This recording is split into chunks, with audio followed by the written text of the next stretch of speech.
Welcome to today's episode, where we're unpacking the high-profile feud between Donald Trump and Elon Musk. Guest, for listeners just tuning in, could you briefly summarize how this dispute erupted and why it's making headlines? Absolutely. The rift centers on a contentious government spending, Bill Trump's signature legislative push and Musk's vocal criticism of it. Their disagreements escalated publicly, with accusations, policy clashes, and even personal jabs, creating a political spectacle that's captured national attention. So it started with policy but quickly turned personal.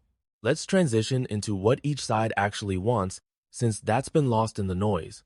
Could you outline their core goals? Certainly, Trump is focused on passing his agenda this bill, which he claims is essential for American growth and aligns with conservative values. Musk, meanwhile, is warning about fiscal irresponsibility, arguing that unchecked spending risks national bankruptcy. Both see themselves as safeguarding America, albeit with different priorities. Let's dig deeper into the substance. What exactly is in Trump's so-called big, beautiful bill, and why does Musk oppose it so fiercely? Trump's bill aims to extend the 2017 tax cuts, reduce certain government programs, and stimulate economic growth.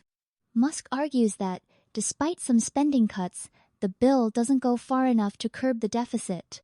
He worries it perpetuates unsustainable debt, which he likens to running a business perpetually in the red. Eventually, the system collapses. That analogy makes the risk crystal clear. But are there concrete numbers or studies backing either side? Yes, according to the Congressional Budget Office, the bill's projected deficit increases are debated. Supporters cite 2017's tax cuts, which coincided with higher tax revenue due to economic expansion. Critics, including Musk, argue these projections are overly optimistic, citing historical trends where tax cuts didn't always pay for themselves. Now, not only did the policy debate intensify, but things got deeply personal. How did this shift happen, and what were some of the most notable accusations? In a rapid escalation, Musk publicly questioned Trump's integrity, implying connections to the infamous Epstein files and even calling for Trump's impeachment. Such personal attacks went far beyond policy. Trump, for his part, responded with restrained criticism, trying to keep the focus on legislative goals, but the public feud was already in full swing. It's remarkable how quickly alliances can turn. Is this kind of personal mudslinging common in high-stakes politics, or does this case stand out? While heated rhetoric isn't rare, the public nature and intensity here are unusual, especially between two figures who recently collaborated. It shows how quickly political disagreements can devolve when ego and external pressures are involved.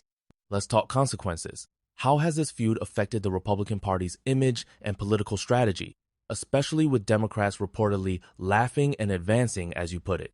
The GOP currently appears fractured, with prominent supporters forced to pick sides or call for unity. Infighting distracts from policy goals and creates vulnerabilities. Democrats can capitalize on the chaos, pushing their own narrative while Republicans are occupied with internal disputes. It's a classic divide-and-conquer scenario. Would you say this kind of public conflict typically weakens a party's electoral prospects? Absolutely.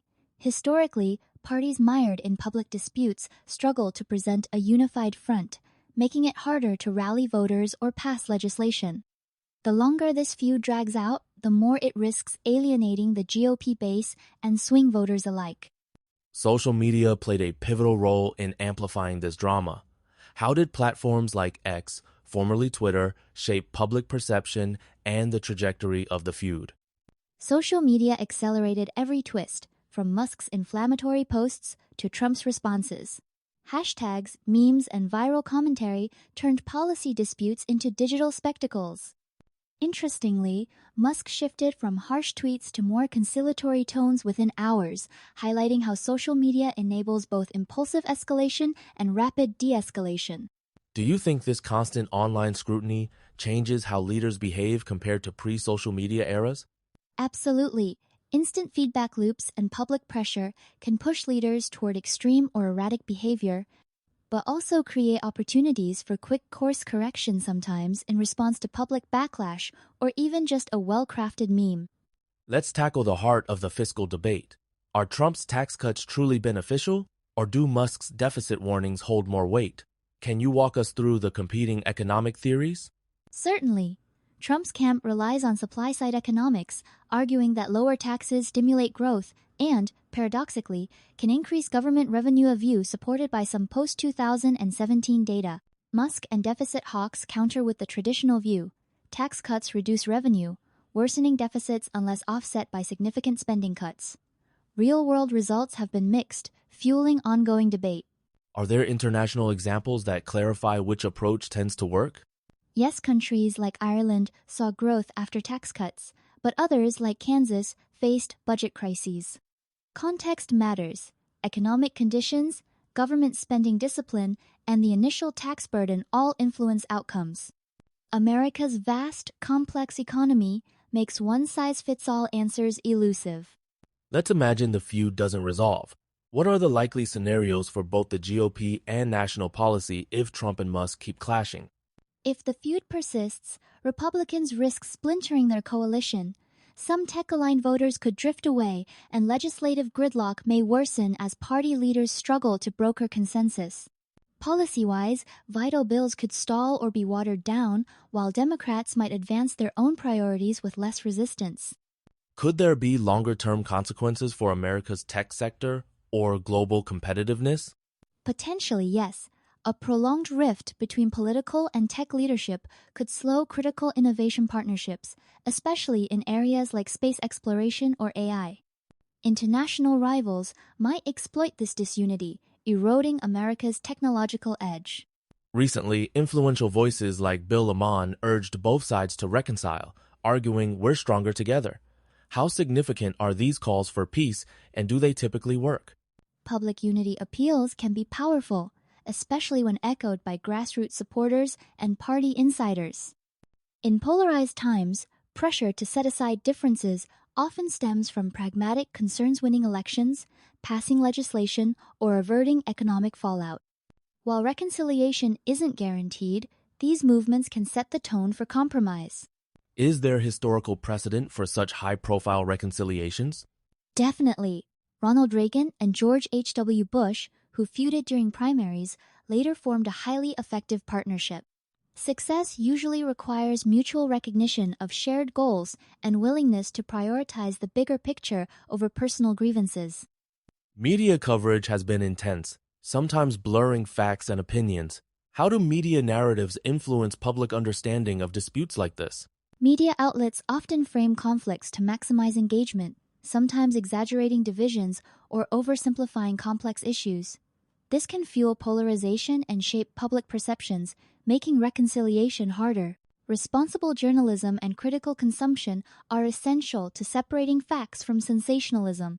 Would you say new media dynamics like influencers and independent commentators help or hurt these debates? Both. Independent voices can offer nuanced analysis or challenge entrenched narratives, but they can also amplify misinformation or stoke outrage if not careful. The key is fostering informed, respectful dialogue. As we wrap up, what are the big takeaways from the Trump-Musk clash? Are there lessons here for future political and business leaders?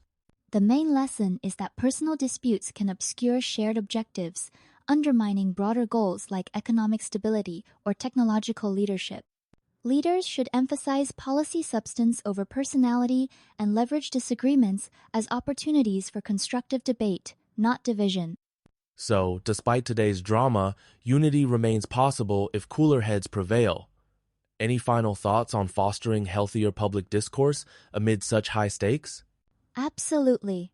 Open, honest communication and a willingness to engage respectfully even when opinions diverge are essential for democracy.